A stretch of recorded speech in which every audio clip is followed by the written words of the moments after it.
Oh my god, my bun is so bad. Hi, so I'm basically doing this video talking about, well, basically a story time video, talking about a weird moment in my life where I felt extremely uncomfortable and I was in an unprofessional situation. So basically, in Taiwan we have this Facebook group where you like post job openings and everything. And I saw one that was posted from like Jean or Jean Scuderi and stuff, and I was just like, it said like I'm looking for volunteers, and I was like for like face, because he does like paintings on their face, and I thought, oh, that's really cool, like I love art, like, and everything. I looked through his work and I was just like, I was pretty impressed with some of them, you know. I was just like, oh, he's pretty cool. And I also noticed that his last name was the last name of a girl who also went to my school. So I was just like, oh, are you guys related? I messaged him, I was like, oh, are you guys related? And I'm quite interested of like volunteering, you know. He was just like, yeah, we are related. And then I knew it, like he was her dad. He was her dad, even though he didn't mention it because he didn't, you know, okay, I'll explain this later. Anyways, he messaged, we were like messaging back and forth, and I was just asking him some questions, and he just told me what to wear, how we're gonna do it, the procedure, when we're gonna meet up and stuff. And I was basically doing this. My intentions were that, and I told him my intentions when I came to see him again. I was just like, if I was an artist and I needed a canvas because for him his canvas is a face, then I would expect people to help me out and be like, hey dude, let me volunteer, like work on my face, like put your art on my face. So I just wanted to like help out a fellow artist. That's basically it. And so I decided to, you know, help him out, and then we met up on a Monday. He was supposed to pick me up at the train station, like at the station near his house, or yeah. And then I was just like, I waited there, I was calling him, messaging him. He was an hour late, like over an hour late. And I was just like, I really wanted to just go home because it was really hot outside. He asked me not to wear any makeup, so I was uncomfortable of being around, you know, people without makeup because I felt like it looked gross. And anyways, he comes and then he says hi and everything, and just being quite nice and everything, and he's like, let's go get some coffee. And I was just telling him, I was just like, oh no, I prefer to get started, you know, let's just get started now, like, you know, just instead of before we waste more time. And he's like, oh no, I can't function without coffee.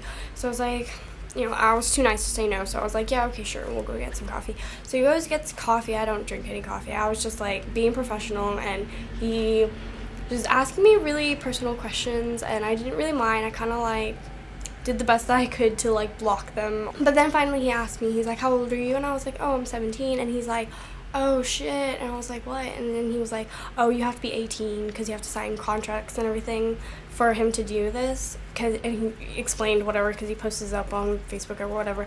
And I was just like, oh, okay, well, because I was already uncomfortable with him because just like his vibe and my vibe were just clashing, okay? I was just like, okay, well, I don't want to cause any problems. I don't want to get into any more issues, so I'm just going to go home. And I told him that. And he was just like, no, it's okay. It doesn't matter. It's like, it'll be fine. And I was like, okay, sure. You know, I just don't want to get anyone in trouble. And then, so after getting coffee, then we walked to his house, which I thought it was going to be like studio, but it was his apartment. And I was just like, okay, this is kind of weird. It was in a kind of sketchy apartment, but like I went in, it was very nice, it was clean and everything. I start working on my face, painting, and he has this rule where it's like, he has to work in the daylight just because it's like better for the lighting's just better. So I was like, okay. Anyways, I was like pretty impressed with what he did, and I was really uncomfortable with how he talked about my bra straps and everything, and was just like, oh, you should just like take them off or like put them to the side. And I was like, I understood because like he was taking photos from here and he wouldn't want to see the bra strap or anything. But I was just like, I told him, I was like, oh, I'm really uncomfortable with this.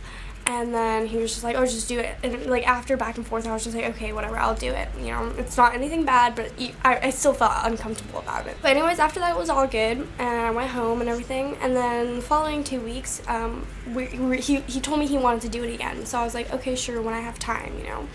And then 2 weeks later, then he messages me and he's like, are you gonna come see me today? I'm like, yeah, okay. So I go see him. I go to his apartment thing. I ring the doorbell, and before the first bell like ends, he buzzes me in, and I was just like, okay, that's weird, because I came exactly at 2, and that was like the exact time I was supposed to come. I knocked at the door, opened it instantly, and I was just like, okay, great. Had a like huge grin on his face. He obviously showered and everything, had like a shit ton of cologne on, and I was just kind of like looking like shit because I didn't have any makeup on. I was just like, I went in and I was like, okay, let's get started now, you know, I'm here, let's go, you know, professional. And then he's like, no, let me finish eating. And I'm like, oh my God. So he's eating, and I'm just like sitting there, and I'm just like waiting, and he offers me a piece. I'm like, no, I just like rather get started right now. You know, and then he's asking me uncomfortable questions, and then he's like staring at me and smiling and legit staring at me, and I told him, I was like, can you stop staring at me? And he would just like smile and say, I don't know what the fuck. And then I don't really like his personality, because to me he seems very narcissistic, and I know that's like a long shot, but anyways, it's just that a lot of the things when he would say something, he didn't say it to educate me. Like when he talked about history, he didn't talk about history to educate me. He did it so that he could look really good. I mean, when we were crossing the streets and everything, he would purposely go across the street when there's a red light, like when we're not supposed to be walking, and he'd be like, oh, there's rebel in my veins. And I just felt like he was very conceited. That's just how I saw it, you know. And to me, he just seemed so full of himself, so in love with himself, like he thinks he's this amazing philosopher. And for me, it sounded like he was surprised, because if someone, you know, asks me something or talks to me about something, I'm gonna join in, and I'm gonna, you know, show my perspective, and I don't care how old you are, I'm gonna state my opinion, you know.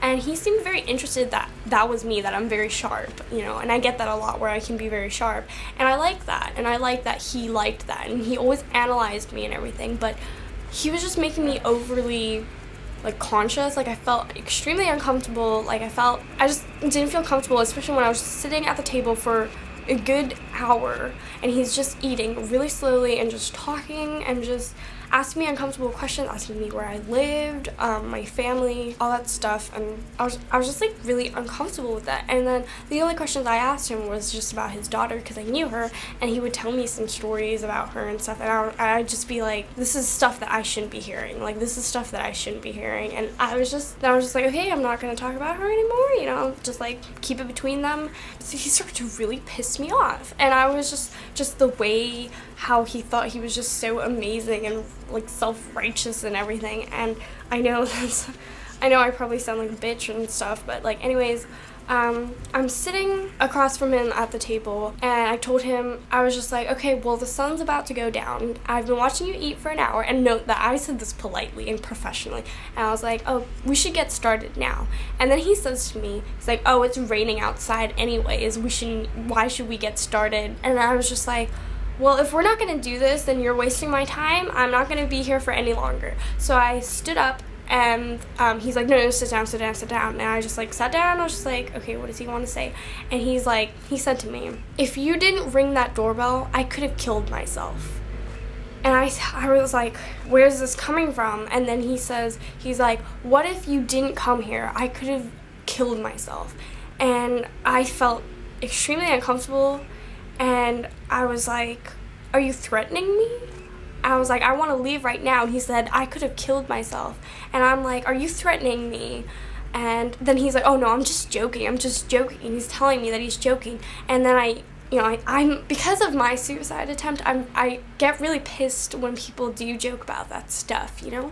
And so I stand up, and I'm like, I want to start crying, but I'm being my sharp self, and I stand up, and I'm just like, you're being so immature right now. And he's like, why am I being immature? I'm like, you just told me that you were about to kill yourself, and that you're threatening me with that. And he's like, oh, it was just a joke. And I'm like, that is so immature of you, for you to joke about something like that. I don't remember what he said, but he said something to imply that I wouldn't know about that stuff. And he would be like, what do you know about suicide, or something like that? And I just shut down.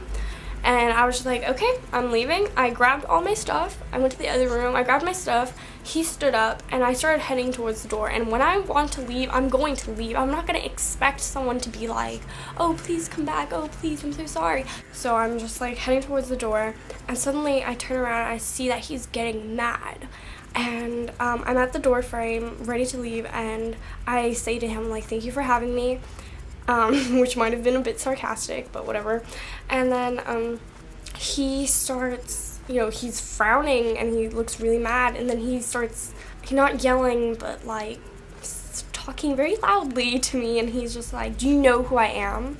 And then I said, like, I'm like taken aback, so I kind of take a step back, and I'm like, what does that have to do with anything? And then he's like, do you know what I can do? And then that's when I felt like I was being threatened. I know, like, maybe I wasn't, maybe I'm just like overthinking everything, but I was just very uncomfortable, and I felt like I was being threatened. And, you know, as a person who does have anxiety, I'm freaking out, you know. I feel like I constantly feel like people are out to get me. It's just my paranoia, but honestly, so that just scared me. And I was just like, thank you for, I said, like, very sharply, I was like, thank you for having me. And I went in the elevator, and then he slams the door shut. And I'm freaking out, right? And I go down, and, like, I hear, like, footsteps at the stairs when I'm at the bottom floor. And I start freaking out, and I know it probably wasn't him, but I'm obviously freaking out, you know? So I grab my penny board, and I just, like, go across the street, and I'm just, like, penny boarding my heart, and, like, I'm crying, because I'm freaking out, you know? I'm crying, and I'm just, like, my heart's beating really fast. I'm just freaking out, like, I can't believe this just happened to me. And I know this isn't a very dramatic experience when you hear it, but like what I was going through and how I take things emotionally, I was just having a freak moment. The first person I want to call was Roey, which is my best friend, and I was just like, he moved away, so I just was like, I really wanted to talk to him. Like, I would do anything just to call him. Like, I was just freaking out, you know. Then he messages me when I get home, you know. Note that I'm saying, when I'm telling these stories, I'm saying it as in he was not professional, and I felt like his intentions were different than mine, because I felt like, in a way, like, I don't want to sound conceited, I felt like he was hitting on me in a way, or at least being flirtatious towards me, even if I knew it wouldn't go anywhere, and he knew it wouldn't go anywhere, but I felt like that was just not something I was comfortable with, because first of all, I'm kind of repulsed by his personality, just how he is. He's just not a person that appeals to me. And then he sent me a message right after I left, and he said, 2 hours since you left, and I still feel bad about it. See, I'm not like you. I care. You're the first person since I started this project to do this to me, so it's a weird feeling. I was prepared for you to come, probably late and slow like I always am, but my afternoon was reserved for you. I prefer to feel angry about this, but strangely I don't. And indeed I'm childish. That's not a bad thing in my opinion. It's not opposed to maturity and wisdom. So just through that message, you can see that, like, I felt like he was using me in, like, he used his artwork and my, like, naivety to have some friendship with me, or any relationship with me, you know, whether it's a friendship or when I'm done with a person, I'm done with a person. So I'm just like, you gave off a threatening vibe, and I wish that this is the last time you ever contact me. And then he messaged me back, a threatening vibe? What the? Okay, farewell, weirdo. And I was just like, I lost nothing. I don't have any losses. I wanted to help out a person, and I didn't get any benefits out of it, and I just wanted to talk about that experience, because I want to just say to people, like, in a way, I don't feel like I was catfished or anything, or that I trusted, like, a rapist or anything, because that's obviously not what he is, and I know that he's a good person somewhere inside, even though I don't know him very well, but anyways, yeah.